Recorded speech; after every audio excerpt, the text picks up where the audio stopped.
Hey there friends, in this video I'm going to be showing you how to create gems in Gemini.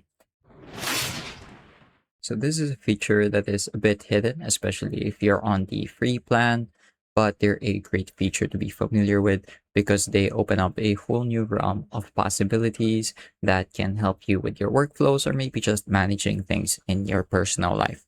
So their applications have a very wide variety.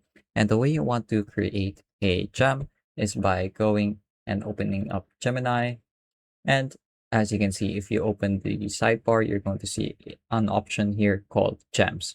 Although, however, if you're on the free plan and have never used this feature before, you might not be able to see this option. So what you're going to want to do is you're going to want to go to your URL bar, go ahead and type in gems/view right after gemini.google.com. So this is what your URL should look like. Go ahead and hit enter and you should be able to see the Gem Labs and Gem Manager.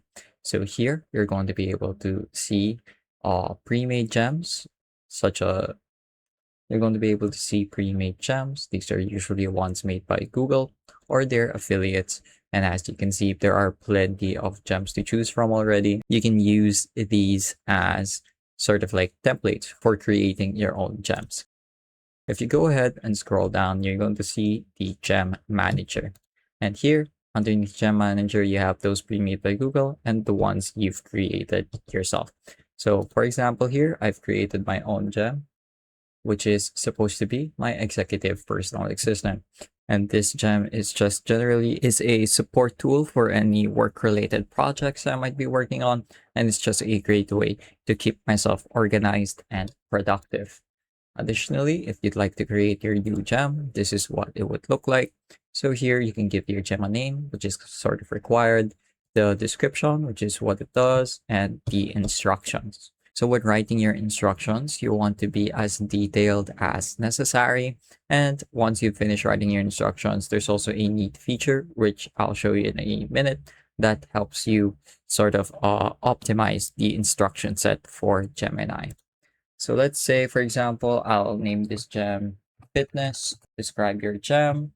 This gem is designed to help me maintain health and wellness, as well as monitoring my progress when it comes to health related or fitness related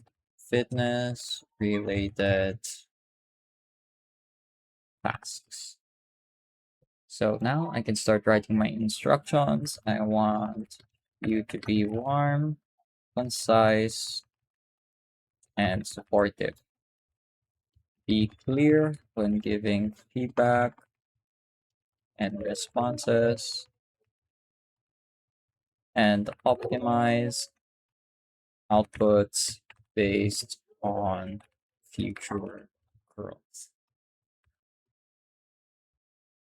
It's also helpful if you sort of write a background for the gem so you can sort of give it a persona.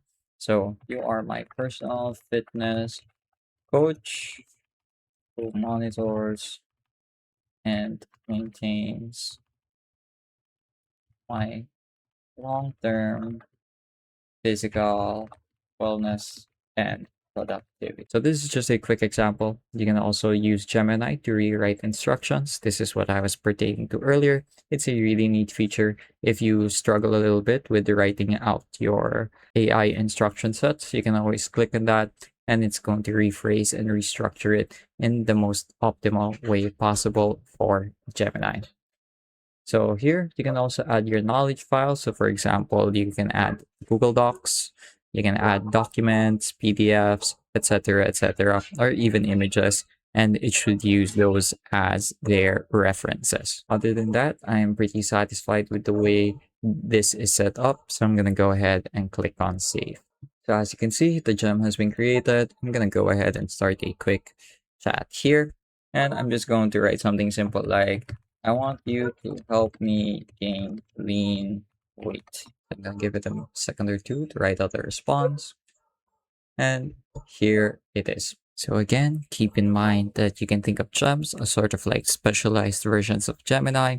And their applications can vary widely. You can have one that is specifically made for image generation or for document creation. Really, your imagination is the limit. That's pretty much it for this video though. I hope I was able to teach you something new and something useful. And as always, thank you for watching.